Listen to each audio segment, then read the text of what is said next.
బిహార్, మధ్యప్రదేశ్, గుజరాత్లో అసెంబ్లీ ఉప ఎన్నికల కౌంటింగ్ కొనసాగుతోంది. మధ్యప్రదేశ్లోని ధాతియాలో కాంగ్రెస్, బీజేపీ మధ్య హోరాహోరీ పోరు నెలకొనగా గుజరాత్లో బీజేపీ భారీ విజయం దిశగా దూసుకెళ్తోంది. ఇక బీజేపీకి ప్రతిష్టాత్మకంగా మారిన బంకీపూర్ ఉప ఎన్నికల్లో జన్ సురాజ్ పార్టీ అధినేత ప్రశాంత్ కిషోర్ లీడింగ్లో ఉన్నారు. 15 రౌండ్లు పూర్తయ్యేసరికి ఆయన 8,200 ఓట్ల మెజార్టీలో కొనసాగుతున్నారు. ఎన్నికల వ్యూహకర్త నుంచి రాజకీయ రంగ ప్రవేశం చేసిన పీకే ప్రత్యక్ష ఎన్నికల్లో పోటీ చేయడం ఇదే తొలిసారి. గత ఏడాది నవంబర్లో జరిగిన బీహార్ అసెంబ్లీ ఎన్నికల్లో జన్ సురాజ్ పార్టీ పోటీ చేసిన ఒక్క సీటు గెలవలేకపోయింది. బీజేపీ జాతీయ అధ్యక్షుడు నితిన్ నబీన్ రాజీనామాతో బంకీపూర్ అసెంబ్లీ స్థానం ఖాళీ అయింది.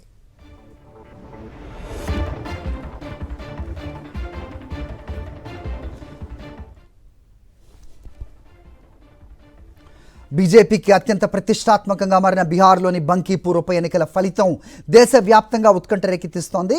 ఎర్లీ ట్రెండ్స్లో జన్ సురాజ్ పార్టీ అధినేత ప్రశాంత్ కిషోర్ లీడింగ్లో ఉండటం ఆసక్తి పెంచుతోంది. వరుసగా 15 రౌండ్లు దాటినప్పటికీ బీజేపీ అభ్యర్థి నీరజ్ కుమార్పై ఆధిక్యత ప్రశాంత్ కిషోర్ ప్రదర్శిస్తూనే ఉన్నారు. ఎన్నికల వ్యూహకర్త నుంచి రాజకీయ రంగ ప్రవేశం చేసిన పీకే ప్రత్యక్ష ఎన్నికల్లో పోటీ చేయడం ఫస్ట్ టైం.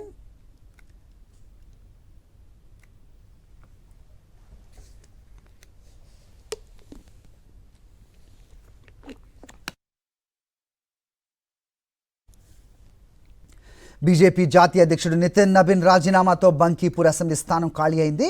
ఈ నియోజకవర్గం బీజేపీకి కంచుకోట.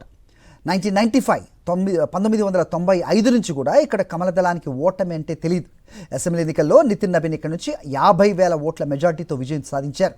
బీజేపీ అధ్యక్ష బాధ్యతలు చేపట్టి రాజ్యసభకు వెళ్లడంతో ఆయన రాజీనామా చేశారు. దేశవ్యాప్తంగా పేపర్ లీక్ ఆందోళనలు మిన్నంటుతున్న వేళ ప్రశాంత్ కిషోర్ పోటీకి దిగడంతో బంకీపూర్ బైపోల్ ప్రెస్టీజియస్గా మారింది. నితిన్ నబీన్ స్వయంగా ఇంటింటికి ప్రచారం చేశారు.